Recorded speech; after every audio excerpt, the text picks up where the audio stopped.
ಹೈನುಗಾರ ರೈತ ಕಾಯಲು ವಿಫಲವಾಗಿರ್ತಕ್ಕಂಥ ಕೇಂದ್ರ ಮಂತ್ರಿ ಅಮಿತ್ ಶಾ ಅವರಿಗೆ ಹೇಳಿ ಧಿಕ್ಕಾರ. ರಾಜ್ಯ ಸರ್ಕಾರಕ್ಕೆ ಹೇಳಿ ಧಿಕ್ಕಾರ. ರೂಪಾಯಿಗೆ 1 ಲೀಟರ್ ಹಾಲನ್ನು ನೀಡಿ ರೈತರನ್ನು ನಾಶ ಮಾಡಲು ಹೊರಟಿರ್ತಕ್ಕಂಥ ವಾಲ್ಮಾರ್ಟ್ ಕಂಪನಿಗೆ ಹೇಳಿ ಧಿಕ್ಕಾರ. ಫ್ಲಿಪ್ಕಾರ್ಟ್ ನಂತಹ ಆನ್ಲೈನ್ ಕಂಪನಿಗಳು 1 ರೂಪಾಯಿಗೆ 1 ಲೀಟರ್ ಹಾಲನ್ನ ಮಾರಾಟ ಮಾಡೋದ್ರ ಮುಖಾಂತರವಾಗಿ ಕರ್ನಾಟಕ ರಾಜ್ಯದ ಹೈನು ಉದ್ಯಮವನ್ನ ತನ್ನ ಕೈವಶ ಮಾಡ್ಕೊಳ್ಳಿಕ್ಕೆ, ಆ ಮಾರುಕಟ್ಟೆಯನ್ನ ತನ್ನ ಕೈವಶ ಮಾಡ್ಕೊಳ್ಳಿಕ್ಕೆ ಒಂದು ಕುತಂತ್ರದ ಮಾರ್ಗವನ್ನು ಅನುಸರಿಸ್ತಾ ಇದೆ. ಈ ಕುತಂತ್ರದ ಮಾರ್ಗದ ಪರಿಣಾಮವಾಗಿ ಇಡೀ ಹಾಲನ್ನು ಉತ್ಪಾದನೆ ಮಾಡತಕ್ಕಂಥ ರೈತರ ಬದುಕು ದುಸ್ತರಾಗ್ತಕ್ಕಂಥ ಸನ್ನಿವೇಶ ಮುಂದಿನ ದಿನಗಳಲ್ಲಿ ನಿರ್ಮಾಣ ಆಗುತ್ತೆ. ಈ ಬಹುರಾಷ್ಟ್ರೀಯ ಕಂಪನಿಗಳು ಭಾರತದ ಈ ಹೈನು ಉದ್ಯಮದ ಮಾರುಕಟ್ಟೆಯನ್ನು ತನ್ನ ಕೈವಶ ಮಾಡ್ಕೊಳ್ಬೇಕು ಅನ್ನೋ ಉದ್ದೇಶಕ್ಕೋಸ್ಕರವಾಗಿ ಅವರು ನಷ್ಟ ಆದರೂ ಸಹ ಆ ನಷ್ಟವನ್ನು ಮುಂದಿಟ್ಕೊಂಡು ಈ ರೀತಿ ಮಾರಾಟ ಮಾಡ್ಲಿಕ್ಕೆ ಹೊರಟಿದ್ದಾರೆ. ಯಾಕೆ ಅಂತ ಹೇಳಿದ್ರೆ ಮುಂದಿನ ದಿನಗಳಲ್ಲಿ ಅವ್ರೇನ್ ಮಾಡ್ತಾರೆ ಅಂತ ಹೇಳಿದ್ರೆ ದೊಡ್ಡ ಪ್ರಮಾಣದಲ್ಲಿ ಹೈನೋದ್ಯಮವನ್ನ ಪ್ರಾರಂಭ ಮಾಡೋದ್ರ ಮುಖಾಂತರವಾಗಿ ತಮ್ಮದೇ ಆದಂತಹ ಮಾರುಕಟ್ಟೆಯನ್ನ ಇಲ್ಲಿ ನಿರ್ಮಾಣ ಮಾಡ್ಲಿಕ್ಕೆ ಹೊರಟಿದ್ದಾರೆ.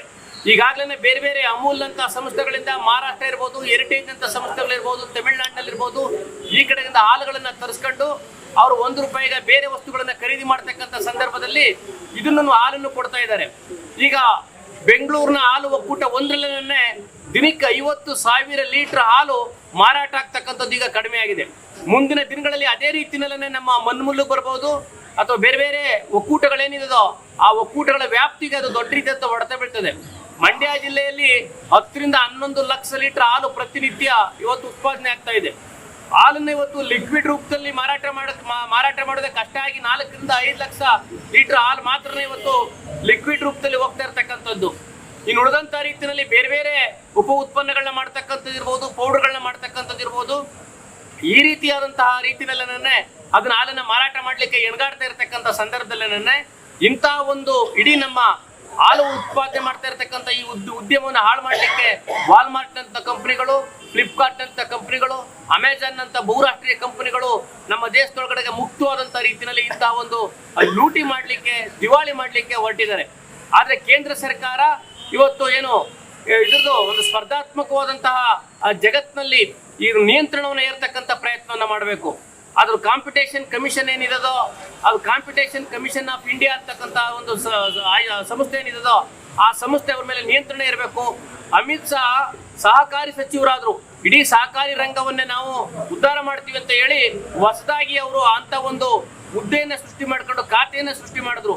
ಆದ್ರೆ ಅವ್ರ ಸಹಕಾರಿ ರಂಗಕ್ಕೆ ಅವರು ಮಂತ್ರಿ ಆದ ನಂತರದಲ್ಲಿ ಇಡೀ ಸಹಕಾರಿ ರಂಗ ಇವತ್ತು ದಿವಾಳಿ ಆಗ್ತಾ ಇದೆ. ಸಹಕಾರಿ ರಂಗದಲ್ಲಿ ಠೇವಣಿ ಇಟ್ಟಿರ್ತಕ್ಕಂಥ ಹಣವನ್ನ ಇವತ್ತು ದೊಡ್ಡ ದೊಡ್ಡ ಸಂಸ್ಥೆಗಳಿಗೆ, ದೊಡ್ಡ ದೊಡ್ಡ ಬಂಡವಾಳಶಾಹಿಗಳಿಗೆ ಅದನ್ನ ದಾರಿ ಇರ್ತಕ್ಕಂಥ ಪ್ರಯತ್ನಗಳನ್ನ ಮಾಡ್ತಾ ಇದ್ದಾರೆ. ಈ ಹಿನ್ನೆಲೆಯಲ್ಲಿ ಮಂಡ್ಯ ಜಿಲ್ಲೆ, ಅದರಲ್ಲೂ ಸಿಲ್ಕ್ ಮತ್ತೆ ಮಿಲ್ಕ್ಗೆ ಹೆಸರಾಗಿರ್ತಕ್ಕಂಥ ಈ ಜಿಲ್ಲೆ ಮುಂದಿನ ದಿನಗಳಲ್ಲಿ ಜನ ಬಹಳ ಸಂಕಷ್ಟವನ್ನು ಎದುರಿಸಬಾರ್ದು ಅಂತ ಹೇಳಿದ್ರೆ ಅವ್ರ ಮೇಲೆ ಸರಿಯಾದ ರೀತಿಯಾದಂತಹ ನಿಯಂತ್ರಣವನ್ನು ಏರ್ಬೇಕು. ಪ್ರತಿ 1 ಲೀಟರ್ ಕನಿಷ್ಠ 50 ರೂಪಾಯಿಯನ್ನ ಬೆಂಬಲ ಬೆಲೆ ನಿಗದಿ ಮಾಡಬೇಕು. ಜಾನುವಾರು ಹತ್ಯೆ ತಡೆ ಕಾಯ್ದೆಯನ್ನು ಅವರು ವಾಪಸ್ ಪಡಿಬೇಕು. ಹಾಗಾಗಿ ಇಡೀ ಜಾನುವಾರುವನ್ನ ಉಳಿಸ್ಬೇಕು ಅನ್ನುವಂಥ ನಿಟ್ಟಿನಲ್ಲಿ, ರೈತರನ್ನ ಉಳಿಸ್ಬೇಕು ಅನ್ನುವಂಥ ನಿಟ್ಟಿನಲ್ಲಿ ಅವರ ಕ್ರಮವನ್ನ ತಗೊಳ್ಬೇಕು. ಮತ್ತೆ ಪಶು ಆಹಾರದ ಬೆಲೆಯನ್ನು ಸಹ ಕಡಿಮೆ ಮಾಡಬೇಕು. ಮತ್ತೆ ಇವತ್ತಿನ ಬೆಲೆ ಹೆಚ್ಚಳ, ಇವತ್ತು ಬೇಸಿಗೆಯಲ್ಲಿ ಜನರು ಇವತ್ತು ಜಾನುವಾರುಗಳು ಬದುಕುದೇ ಸಂಕಷ್ಟ ಆಗಿರ್ತಕ್ಕಂಥ ಸಂದರ್ಭದಲ್ಲಿ ಹಾಲಿನ ಉತ್ಪಾದನೆ ಕಡಿಮೆ ಆಗ್ತಾ ಇದೆ, ಜನರ ಬದುಕು ಇವತ್ತು ದುಸ್ತರ ಆಗ್ತಾ ಇದೆ.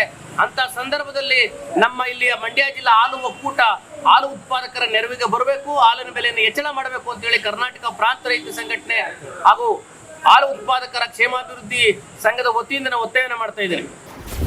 ಕರ್ನಾಟಕ ನ್ಯೂಸ್ ಡಿಜಿಟಲ್ ಚಾನಲ್ ಅನ್ನು ಈಗಲೇ ಸಬ್ಸ್ಕ್ರೈಬ್ ಮಾಡಿ. ಧನ್ಯವಾದಗಳು.